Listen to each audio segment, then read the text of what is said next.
Railmaster has just made a comeback, with a clean back-to-basics update, new dimensions, gradient dials, and the same focus on magnetic resistance. It's not a dramatic overhaul, but it does mark a continued evolution of one of the brand's more understated tool watches. Let's take a closer look.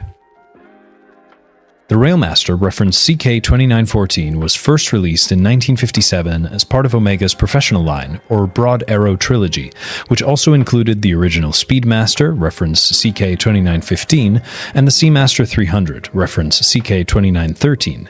Each watch served a clear function: the Speedmaster for motorsports, the Seamaster for diving, and the Railmaster for individuals working in magnetic environments, specifically railway staff, engineers, and scientists. It stood out for its technical utility. At a time when most anti-magnetic watches were only resistant to about 60 Gauss, the Railmaster could handle 1,000. That original model remained a rather niche product and was discontinued in the 1960s. The Railmaster then lay dormant for several decades, making its first return in 2003 as part of the Aquaterra line. This was followed by a 49mm version powered by a pocket watch movement, the Omega Caliber 2201. Those models were all later discontinued in 2012.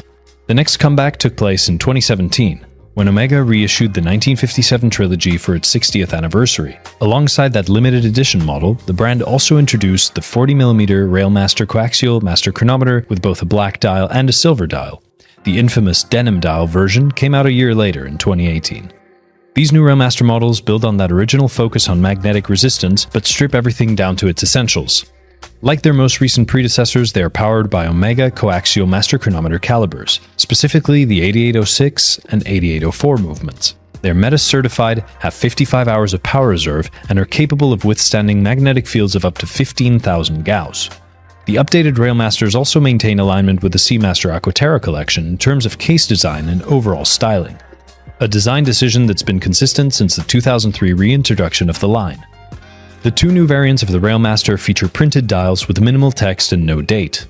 One opts for a clean and highly legible gray-to-black gradient with white superluminova. The other has a light brown or beige gradient dial with a small seconds display, plus vintage tone lume for a more retro feel. Both use the same 38mm stainless steel case. It's 12.4mm thick and 45mm lug-to-lug. They feature a sapphire caseback, a screw-down crown, and are rated to 150 meters of water resistance. The 38mm case size, coupled with a reasonable lug-to-lug, hits a real sweet spot, making these wearable for most wrists. They're compact, but not overly petite. The brushed and polished finish adds just enough contrast to keep the watch from feeling too plain, and the bracelet feels much better than earlier iterations, less blocky and far more fluid. The new Railmasters come on either a 19mm black or brown leather strap respectively, or the redesigned stainless steel bracelet debuted in the Aquaterra Shades collection that now includes a comfort adjustment and improved integration of the lugs. Now, while the design changes are tasteful, they're also quite distinctive. Those looking for a more classic take on the Railmaster, say with a black dial, might be left waiting for a potential reissue for the 70th anniversary a couple years from now. And while the magnetic resistance of 15,000 Gauss is technically impressive, for most people it's more of a spec sheet flex than a true daily necessity. Overall, the new Railmaster models represent a quiet but deliberate refinement. They stay true to the watch's original purpose while incorporating modern movement technology and subtle design updates. In terms of pricing, the Railmaster now sits at €6,100 on the leather strap and €6,300 on the stainless steel bracelet. That's a slight jump up from previous iterations, yet still positions them at the entry level of Omega's collection. They fall right into the gap between two potentially comparable competitors, the Rolex Explorer at €7,550 and the Tudor Ranger at $3,510. So let us know what you think. Do these latest takes on the Railmaster work for you? Leave your thoughts in the comments below and be sure to like and subscribe to Fratello for more watch content. See you next time.